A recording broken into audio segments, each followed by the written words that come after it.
O EFM Concello de Boiro revalida a Copa do Sar logo de vencer ao Touro. As boirenses disputaron a final logo de presentar un recurso por aliñación indebida do Calo e sumaron o seu segundo título consecutivo.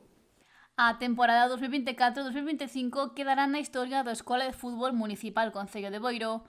O equipo debutou na primeira división feminina e na súa primeira campaña nesta categoría loitou ata a última xornada por levantar o título. Finalmente Orzán proclamouse campeón, pero as boirenses pechan a tempada celebrando un novo título, a Copa do Sar. O Escola de Fútbol Municipal Concello de Boiro puido disputar a final grazas ao recurso que presentaron por aliñazón indebida do Calo nas semifinais e o sábado veuse as caras co Touro para loitar pola Copa.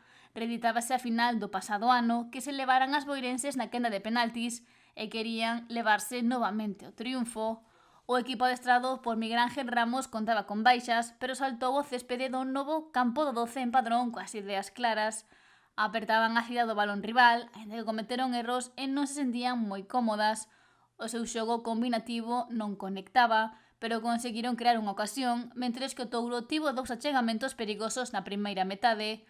O 0-0 mandaba no marcador no inicio do segundo tempo e Ramos fixo cambios no esquema para mellorar as súas opcións de levarse o título.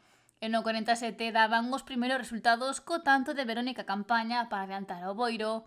O dominio era Barbanzán e fíxose máis patente co segundo tanto do duelo, obra de Carla Sanda para poñer o 0-2 no 64. As boirenses afrontaron con máis confianza e tranquilidade o que quedaba de partido e celebraron por todo alto o título.